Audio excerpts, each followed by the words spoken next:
mist clung to the lake like a shroud, muffling the usual evening symphony of chirping crickets and distant frog croaks. Sarah, craving the familiar solitude of her favorite sunset spot, launched her paddleboard. The water, usually a welcoming mirror, felt cold and heavy tonight, reflecting the bruised purples and oranges of the sky in an unsettling, distorted way.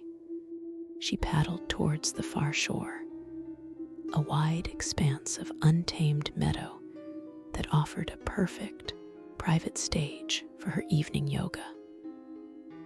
The silence, broken only by the gentle dip of her paddle, was usually a balm. But tonight, a prickle of unease slithered up her spine. As she neared her destination, a low hum cut through the quiet. A small, unregistered motorboat, its hull painted a dull, camouflaged green, drifted into view. It stopped a disquieting distance away, too close for comfort given the lake's vastness, and its occupants simply watched. Two figures, indistinct in the gathering gloom, sat unnervingly still. Sarah tried to dismiss it. Maybe they were lost, or just enjoying the view. She began her stretches, focusing on her breath, the familiar flow of movement intended to ground her. But the silent gaze felt like a physical weight. She risked a glance. They hadn't moved. Their heads were angled towards her, unblinking. She offered a tentative wave, a gesture meant to acknowledge their presence and gauge their intent.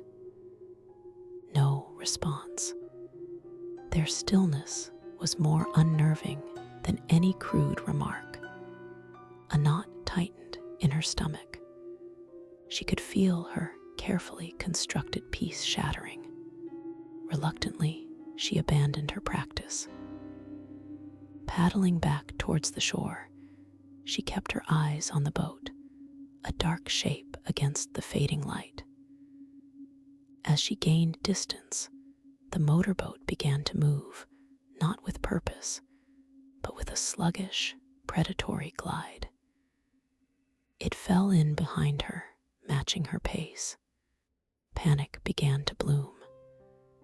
She could hear the faint churn of their engine now, a growl that felt too intimate. She risked another look. They were closer now, close enough to see the blankness of their faces, the utter lack of expression. It was as if they were mannequins, animated only by this silent, relentless pursuit. They drew alongside her again, the boat's hull almost brushing against her board. Sarah's breath hitched. She could feel their eyes burning into her, a palpable pressure. She forced herself to look away, her heart hammering against her ribs. As she paddled harder, she heard the engine rev slightly. They were moving past her, but instead of leaving, they turned their heads, their vacant stares following her until they were directly beside her once more. It was then she noticed the subtle shift, the almost imperceptible shimmer around them. The air seemed to distort, to warp. The faces of the men, when she forced herself to look, no longer looked entirely human. Their eyes seemed too large, too dark, and their mouths stretched into unnatural, silent rictus grins that didn't reach their eyes. A guttural whisper, not of sound, but of feeling, slithered into her mind, a promise of something ancient and hungry. She screamed, a raw, ragged sound that was swallowed by the oppressive mist.